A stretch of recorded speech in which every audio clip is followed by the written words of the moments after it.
이순신, 그게 누군데? 그 사람보다 넬슨이나 나폴레옹이 더 대단하다고! 서양 역사가 더 우수하다고 자부심이 강했던 역사학자는 우연히 발견한 충격적인 사실에 믿을 수가 없었는데요. 설상가상 CNN에서까지 충격적인 내용을 발표했고 수많은 역사학자들은 경악했습니다. 사실을 확인하려 찾아간 한국의 박물관에서 그는 눈물을 흘리고 말았습니다.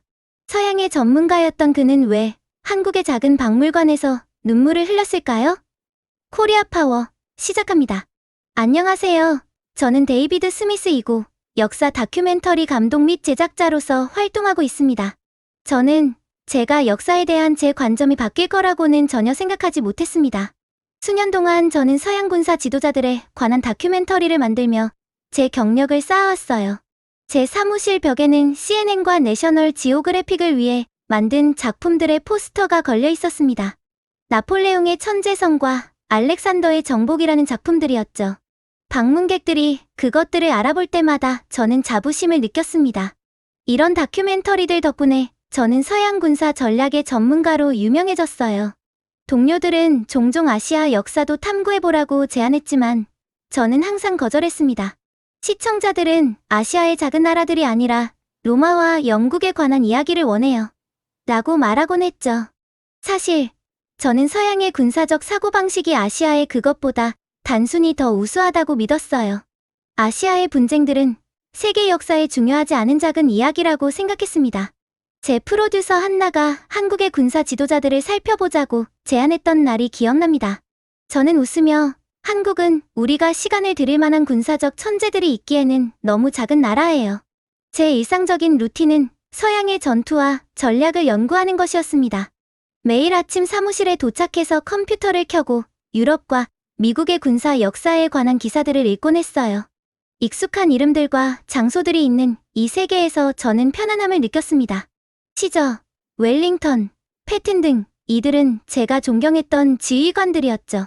서양 세계 너머의 위대한 마음들이 존재하는지 한 번도 의문을 제기하지 않았어요. 저는 커피를 마시며 노트북으로 뉴스를 확인하고 있었는데 CNN 웹사이트에서 한 기사가 눈에 띄었어요. 역사상 가장 위대한 100대 군사 전략가들. 제가 좋아하는 서양 지휘관들이 목록 상위에 있을 것이라 예상하며 바로 그 기사를 클릭했습니다. 익숙한 이름들을 스크롤하며 내려가다가 뜻밖의 것이 제 눈에 들어왔어요. 나폴레옹과 율리우스 시저 사이 5위에 제가 알지 못하는 이름이 있었습니다. 이순신에 대한 기사는 그를 1500년대의 한국 제독이라고 설명하고 있었어요. 이건 말이 안 돼요. 라고 저는 커피를 거의 엎지를 뻔하며 소리쳤습니다. 어떻게 한국 지휘관이 역사상 가장 위대한 군사 지도자들 중 하나로 꼽힐 수 있지? 저는 빠르게 다른 브라우저 탭을 열고 더 많은 정보를 검색했습니다. CNN이 과장하고 있다는 증거를 찾는 대신 저는 존경받는 프랑스 신문의 기사를 발견했는데 그곳에서는 이순신을 영국의 넬슨 제독과 다른 유명한 서양 해군 지도자들보다 앞서 역사상 가장 위대한 해군 지휘관으로 꼽고 있었어요. 혼란과 불신이 제 마음을 채우며 심장이 더 빨리 뛰기 시작했습니다. 어떻게 제가 이 사람에 대해 한 번도 들어본 적이 없을까요? 이 한국 제독이 정말로 이런 출처들이 주장하는 것처럼 뛰어났을까요? 저는 이미 이순신 제독에 관한 학술 논문들을 다운로드하며 중얼거렸습니다. 이 순위가 잘못되었다는 것을 증명하려는 시도로 시작된 것이 곧 훨씬 더 중요한 무언가로 바뀌었어요. 그날 밤, 저는 자정까지 사무실에 남아 이순신에 관해 찾을 수 있는 모든 것을 읽었습니다. 그가 어떻게 소수의 배들로 거대한 일본 침략 함대를 물리쳤는지 알게 되었어요.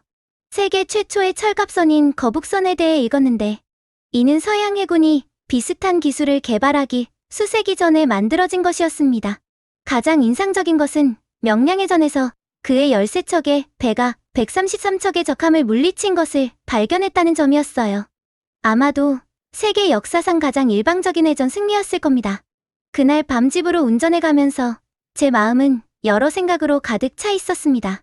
만약 제가 이순신에 대해 그렇게 잘못 알고 있었다면 서양 역사에만 좁게 초점을 맞추었기 때문에 놓쳤던 다른 놀라운 이야기와 인물들은 무엇이 있을까요? 경력을 쌓은 지 오랜 시간이 지났지만 처음으로 저는 제 자신이 다시 초보자가 된 것 같은 느낌이 들었어요. 저는 한 번도 탐험해볼 생각조차 하지 않았던 광대한 지식의 바다 가장자리에 서 있는 것 같았습니다. 저는 그 후 몇 주 동안 이순신의 업적이 과장되었다는 것을 증명하려고 애썼습니다. 이렇게 중요한 군사 인물이 제 지식에서 빠져 있었다는 사실을 받아들일 수 없었어요.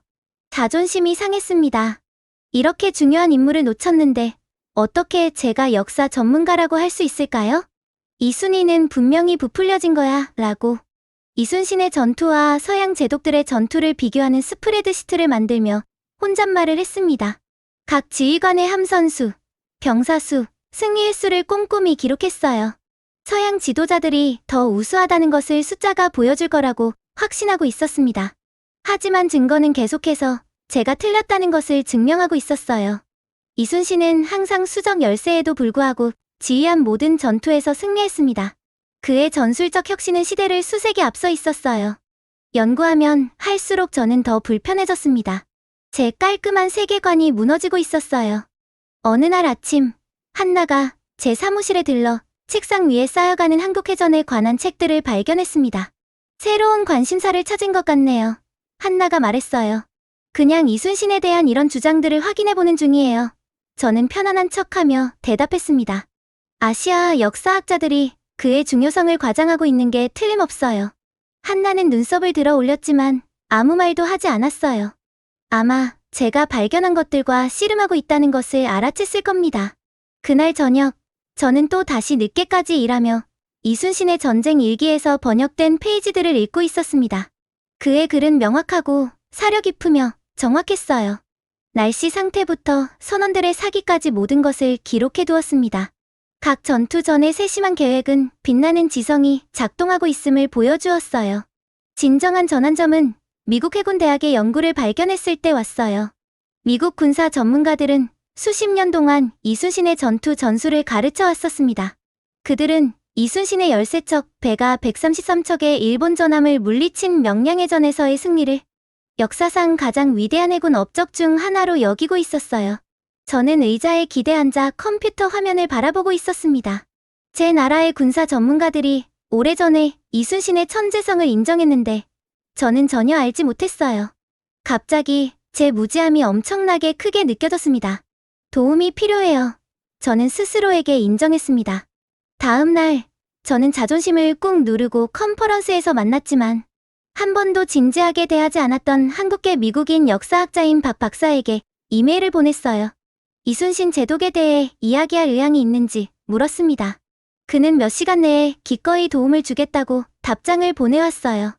우리의 첫 영상통화는 모든 것을 바꿔놓았습니다. 박 박사는 저를 가르치거나 제가 이전에 가졌던 무시하는 태도를 지적하지 않았어요. 대신 그는 인내심을 가지고 제 질문에 답하고 추가 자료를 제안해 주었습니다. 이순신은 단순히 전투를 치르고 있던 게 아니었어요. 박 박사가 열정으로 눈을 빛내며 설명했습니다. 그는 자신의 나라 전체를 파괴로부터 구하려고 했던 거였죠. 노르망디 상륙작전이 실패했다고 상상해보세요. 그게 바로 한국이 직면하고 있던 상황이었습니다. 박 박사는 제가 읽었던 학술 논문에 없었던 이순신에 관한 이야기들을 들려주었어요. 그는 이순신이 왕실의 질투심 많은 관리들 때문에 투옥되고 고문을 당했지만 여전히 나라에 충성했다고 말했습니다. 그는 이순신이 어떻게 선원들을 직접 훈련시키고 안전한 거리에서 지휘하는 대신 그들의 고난을 함께했는지 설명했어요. 이순신을 진정으로 놀랍게 만드는 것은 박 박사가 말했습니다. 단지 그의 전술적 천재성이 아니라 그의 인품이에요. 대부분의 관리들이 부패했을 때 그는 뇌물을 거부했습니다. 대부분의 지휘관들이 선원들을 소모품처럼 대했을 때 그는 그들을 깊이 염려했어요. 전투에서 자신의 아들을 잃은 후에도 그는 계속 싸웠습니다. 우리의 통화가 끝난 후 저는 사무실에 조용히 앉아 제가 배운 모든 것에 대해 생각하고 있었어요. 이순신은 단지 위대한 제독이 아니라 위대한 인간이었습니다. 그의 이야기는 단지 해군 전술에 관한 것이 아니라 압도적인 역경에 맞선 용기, 청렴, 그리고 인내에 관한 것이었어요. 박 박사의 소개로 저는 서울대학교의 김 교수와 연결되었고 그는 희귀한 원고와 전술 분석을 저와 공유해 주었습니다. 그리고 이순신의 전술을 광범위하게 연구했던 은퇴한 미국 해군 장교인 레이놀즈 대위를 만났어요. 저는 레이놀즈 대위가 세계 최초의 철갑선인 거북선의 도면을 보여주었습니다. 이순신이 설계한 배였죠. 유럽인들이 아직 나무 배에서 대포를 효과적으로 사용하는 방법을 알아내려고 할 때 레이놀즈 대위가 설명했습니다. 이 사람은 여러 발사 위치와 우수한 기동성을 갖춘 장갑 전함을 만들었어요. 전 세계 군사학교에서 우리는 이순신의 전투를 뛰어난 지도력과 전술적 천재성이 어떻게 불가능한 역경을 극복할 수 있는지에 대한 완벽한 예로 가르치고 있습니다. 각각의 대화는 저로 하여금 역사에 대한 저의 좁은 시각을 제고하게 만들었어요.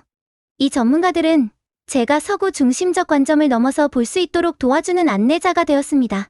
그들은 제가 기본적인 질문을 할 때 인내심을 보여주었고 제가 옛 가정으로 돌아갈 때 도전을 주었어요. 그날 밤 저는 한나에게 전화를 걸었습니다. 전화를 걸면서 제 손이 약간 떨리고 있었어요. 한나가 전화를 받았을 때 저는 깊게 숨을 들이마셨습니다. 제가 틀렸어요. 저는 인정했습니다. 이순신에 대해서뿐만 아니라 모든 것에 대해서요. 우리가 그에 대한 다큐멘터리를 만들어야 한다고 생각해요. 그의 업적에 제대로 정의를 내리는 진짜 다큐멘터리요. 한나가 대답하기 전에 잠시 침묵이 흘렀습니다. 때가 됐네요. 그녀가 말했고 저는 그녀의 목소리에서 미소를 느낄 수 있었어요. 언제 시작할까요? 저는 제 책상 위에 펼쳐진 지도, 책, 그리고 메모들을 바라보았습니다. 수년 만에 처음으로 저는 다시 진정한 역사학자가 된 것 같은 기분이 들었어요. 지금 당장이요. 지금 당장 시작해요. 다음 날 아침, 저는 손바닥에 땀이 배어 있었지만 단단한 마음을 가지고 제 총괄 프로듀서의 사무실로 걸어 들어갔습니다. 마가렛은 이전에 제가 제안한 모든 다큐멘터리 아이디어를 의심 없이 승인해 주었지만 이번은 달랐어요. 제가 평소 영역을 완전히 벗어난 것을 제안하고 있었습니다. 이순신 제독에 관한 다큐멘터리를 만들고 싶습니다. 저는 자신감 있게 들리려고 노력하며 말했어요. 그는 아마도 역사상 가장 위대한 해군 지휘관일 텐데 대부분의 서양 시청자들은 그에 대해 들어본 적이 없어요. 마가렛은 의자에 기대어 눈을 좁히며 저를 살펴보고 있었습니다. 그녀의 얼굴에서 의심이 보였어요. 500년 전의 한국 제독이요? 그녀가 물었습니다. 정말 그것에 관심 있는 시청자가 있을까요? 저는 깊게 숨을 들이마셨습니다. 불과 한 달 전이었다면 저도 같은 질문을 했을 거예요. 이것은 단지 한국 역사가 아닙니다. 저는 대답했어요. 이것은 리더십, 혁신, 그리고 불가능한 역경에 맞선 용기에 관한 보편적인 이야기입니다. 이순신 제독은 133척의 배에 맞서 단 13척의 배로 자신의 나라를 구했습니다. 그는 세계 최초의 철갑선을 발명했고요. 오늘날에도 전 세계 군사학교에서 여전히 그의 전술을 공부하고 있어요. 마가렛은 펜을 책상에 톡톡 두드리며 생각하고 있었습니다. 초기 연구를 위한 작은 예산을 드릴 수 있겠네요. 그녀는 마침내 말했어요. 하지만 본격적인 제작에 들어가기 전에 설득력 있는 개요를 봐야 할 것 같습니다. 제가 바랐던 열정적인 반응은 아니었지만 시작하기에는 충분했어요. 저는 제 경력에서 중요한 선을 넘었다는 느낌을 안고 그녀의 사무실을 나왔습니다. 처음으로 저는 제 이전의 세계관에 도전하는 이야기를 들려주기 위해 싸우고 있었어요. 저는 프로젝트를 위한 작은 팀을 구성했습니다. 한나가 공동 프로듀서로 합류했고 수년간의 경험과 열린 마음의 접근 방식을 가져왔어요. 박 박사는 우리의 역사 컨설턴트가 되기로 동의했습니다. 우리는 또한 작은 카메라 촬영팀과 한국어와 영어를 모두 구사하는 진이라는 연구 보조원을 영입했어요. 2주 후 우리 팀은 서울에 도착했습니다. 비행기에서 내리는 순간 저는 제 무지함의 무게를 느꼈어요. 공항 표지판은 한국어와 영어로 모두 표시되어 있었지만 다른 모든 것들은 낯설게 느껴졌습니다. 메뉴를 읽을 수 없었고 주변의 대화를 이해할 수 없었으며 도움 없이는 길을 찾을 수 없었어요. 제 경력에서 처음으로 저는 다른 사람들의 지식에 완전히 의존하게 되었습니다. 공항에서 호텔로 가는 동안 지는 랜드마크를 가리키며 그들의 역사적 중요성을 설명해 주었어요. 저는 이렇게 놀라운 군사적 두뇌를 배출한 이 나라에 대해 제가 얼마나 적게 알고 있는지 부끄러워졌습니다. 박 박사는 다음 날 아침 우리 호텔 로비에서 우리를 만났어요. 제가 가져온 연구 자료를 보고 그의 얼굴이 밝아졌습니다. 이것을 진지하게 받아들이고 있다니 기쁩니다. 그가 말했어요. 오늘은 서울에 있는 이순신 박물관을 방문하고 내일은 그의 가장 유명한 승리가 있었던 한산도로 갈 예정입니다. 박물관은 제가 예상했던 것보다 작았지만 상세한 전시물로 가득 차 있었어요. 저는 적함들에 둘러싸인 채 유명한 거북선에 탄 이순신의 큰 그림 앞에 서 있었습니다. 화가는 전투의 강렬함을 담아냈어요. 대포의 연기, 전투의 혼란, 그리고 중앙에는 조타기에 침착하게 서서 수적으로 열세인 군대를 지휘하는 제독이 있었습니다. 대부분의 그림들은 그를 전투 중에 보여줍니다. 박 박사가 설명했어요. 하지만 이순신은 단순한 전사 이상이었습니다. 그는 시인이었고 헌신적인 아들이었으며 평범한 사람들을 깊이 염려했던 사람이었어요. 그것이 그를 진정으로 특별하게 만든 것입니다. 다음 며칠 동안 우리는 이순신이 싸웠던 전투 장소와 해안 지역을 방문했어요. 한산도의 해안가에 서서 저는 수세기 전의 장면을 상상해 보려고 했습니다. 거대한 일본 함대에 맞선 작은 한국 함대. 승리는 불가능해 보이는 상황이었어요. 우리의 촬영은 해군 역사학자들과 군사 전문가들과의 인터뷰로 시작되었습니다. 각 대화는 이순신의 천재성에 대한 제 이해를 깊게 해주었어요. 하지만 여전히 우리 다큐멘터리에서 무언가 빠진 것 같았습니다. 그를 특별하게 만든 것을 제대로 담아내지 못하고 있어요. 저는 호텔에서의 저녁 회의 중에 팀에게 고백했습니다. 우리는 그의 전투와 전술을 보여주고 있지만 그가 누구였는지에 대한 본질은 보여주지 못하고 있어요. 방 안이 조용해졌습니다. 그때 조용히 메모를 하고 있던 진이 말했어요. 아마도 당신은 여전히 그를 서양인의 눈으로 바라보고 있는 것 같아요. 그녀가 제안했습니다. 한국에서 우리는 이순신을 단지 전투에서 승리했기 때문에 기억하지 않아요. 우리는 그의 청렴함 때문에 그를 기억합니다. 질투심 많은 관리들 때문에 고문을 받고 강등되었을 때 그는 반란을 일으키거나 포기하지 않았어요. 자신의 아들이 전투에서 죽었을 때 그는 사적으로 애도했지만 자신의 임무를 계속했습니다. 그의 강점은 단지 그의 전술이 아니라 그의 인품에 있었어요. 그녀의 말은 파도처럼 저를 강타했습니다. 저는 이 이야기를 제 이전의 모든 다큐멘터리처럼 접근하고 있었어요. 전략과 전투 결과에 초점을 맞추고 있었지. 그 뒤에 있는 인간에게는 초점을 맞추지 않았습니다. 네, 맞아요. 저는 인정했습니다. 우리는 접근 방식을 바꿔야 해요. 우리는 인터뷰 대상을 군사 전문가뿐만 아니라 철학자, 교사, 그리고 평범한 한국인들로 확대했어요. 우리는 아이들이 이순신의 인내에 대해 배우는 학교와 생도들이 그의 윤리적 리더십을 공부하는 군사 학교를 방문했습니다. 우리의 가장 놀라운 발견 중 하나는 일본 해군 역사학자들을 인터뷰했을 때 나왔어요. 저는 그들이 자국의 침략을 물리친 지휘관을 칭찬하기를 꺼릴 것이라고 생각했습니다. 오히려 반대입니다. 도쿄 대학의 타나카 교수가 말했어요. 위대한 나라들은 패배로부터 배웁니다. 이순신은 일본에게 가장 가치 있는 군사적 교훈을 가르쳐 주었어요. 우리는 깊은 존경심을 가지고 그의 전술을 공부합니다. 매일 새로운 도전이 있었습니다. 언어 장벽은 인터뷰를 더 복잡하게 만들었어요. 문화적 차이는 때때로 오해를 불러일으켰습니다. 제한된 예산은 제가 원래 계획했던 모든 장면을 촬영할 수 없다는 것을 의미했어요. 하지만 이런 장애물들은 제가 이순신을 더 잘 이해하는 데 도움이 되었습니다. 그는 훨씬 더 큰 도전에 직면했었어요. 하지만 그 모든 것을 통해 인내했습니다. 중요한 인터뷰 중에 장비가 고장났을 때, 비가 우리의 촬영을 지연시켰을 때, 지역 허가가 복잡해졌을 때, 저는 이순신이라면 어떻게 했을까? 라고 생각하게 되었어요. 대답은 항상 같았습니다. 적응하고, 인내하며 해결책을 찾는 것. 어느 저녁, 이순신이 전투를 치렀던 바다 위로 석양 장면을 촬영하면서 저는 수세기 전에 살았던 이 사람과 깊은 연결을 느꼈습니다. 그의 배를 실어 날랐던 같은 물이 이제는 우리의 카메라 조명을 반사하고 있었어요. 그의 승리를 목격했던 같은 산들이 이제는 우리 뒤에 조용히 서 있었습니다. 이제 드디어 이해할 것 같아요. 저는 황금빛 빛이 지평선 너머로 사라지는 것을 바라보며 옆에 서 있던 박 박사에게 조용히 말했습니다. 이순신은 단지 한국을 위해 싸운 것이 아니었어요. 그는 인류를 위해 싸웠습니다. 용기와 청렴함이 가장 불가능한 역경도 극복할 수 있다는 생각을 위해서요.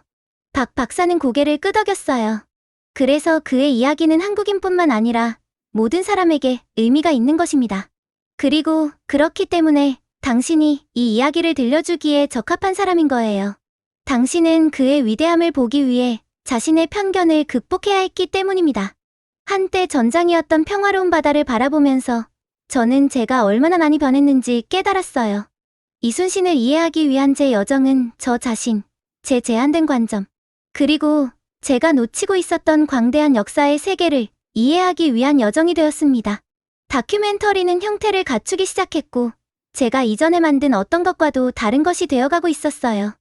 6개월 동안의 촬영, 연구, 그리고 인터뷰가 우리 다큐멘터리에 들어갔습니다. 저와 제 팀은 한국 전역을 여행하고 박물관과 전투 장소를 방문했으며 수십 명의 전문가들과 이야기를 나눴어요. 우리는 제가 진정으로 자랑스러워할 만한 것을 만들었습니다. 이순신의 전술적 천재성뿐만 아니라 그의 인품, 시, 그리고 세계에 미친 지속적인 영향을 보여주는 영화였어요.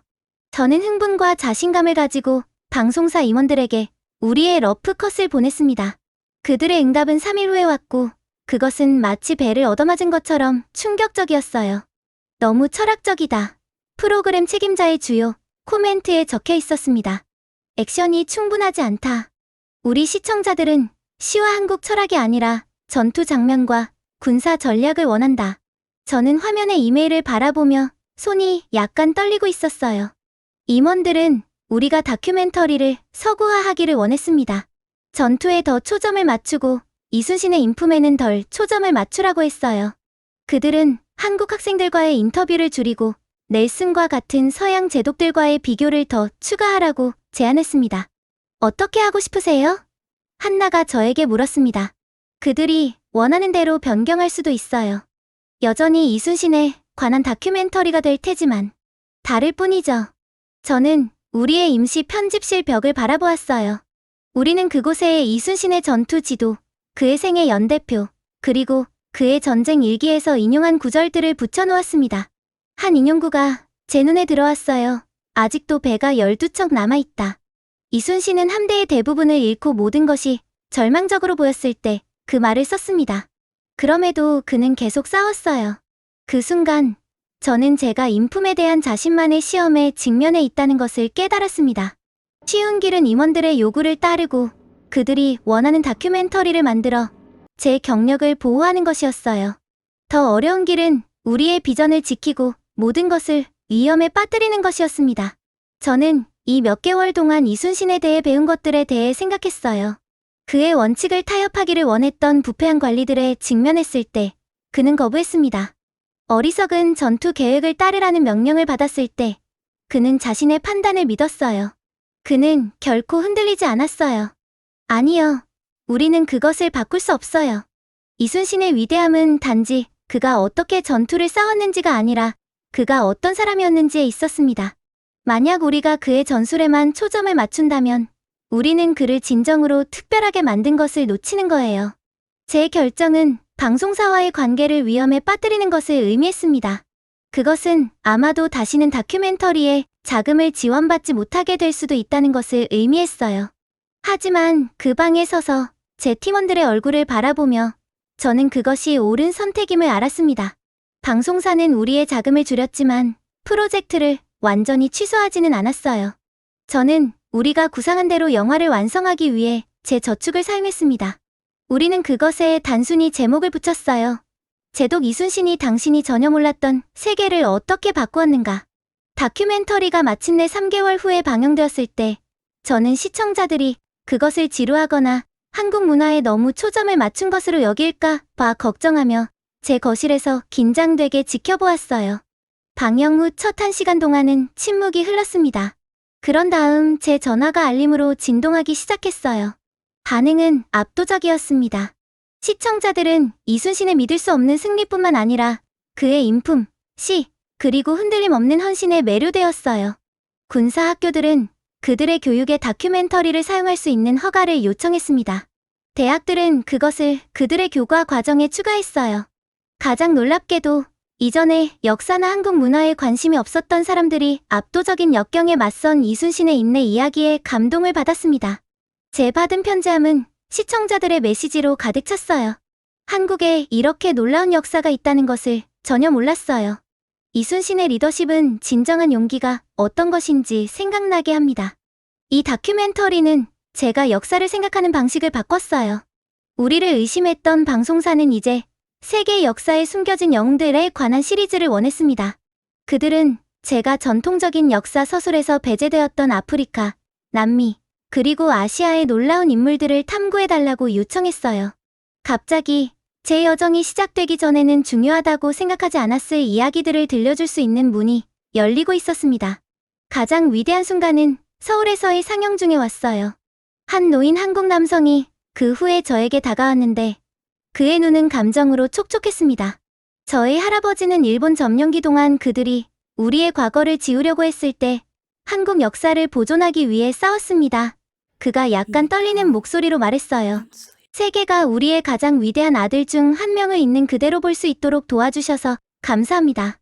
그의 말은 제가 단지 다큐멘터리를 만든 것이 아니라 서구 중심적 역사가 밀어낸 인류 유산의 한 조각을 복원하는데 도움을 주었다는 것을 깨닫게 해주었어요. 이순신 제독에 대해 배우면서 저는 겸손한 진실을 발견했습니다.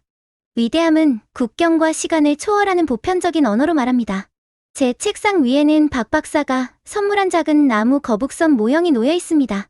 그것은 매일 이순신이 제게 가르쳐준 것을 상기시켜 주었습니다.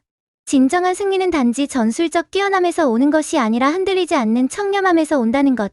리더십은 영광을 추구하기보다는 다른 사람들을 섬기는 것을 의미한다는 것. 그리고 가장 위대한 전투는 종종 우리 자신의 제한된 관점에 맞서 싸우는 것이라는 것을요. 제 전화가 울렸습니다. 한나가 우리의 다음 프로젝트인 역사 교과서들이 종종 간과하는 또 다른 놀라운 지도자인 앙골라의 은진과 여왕에 관한 다큐멘터리에 대해 전화를 하고 있어요. 또 다른 여정을 위한 준비가 되셨나요? 그녀가 물었습니다.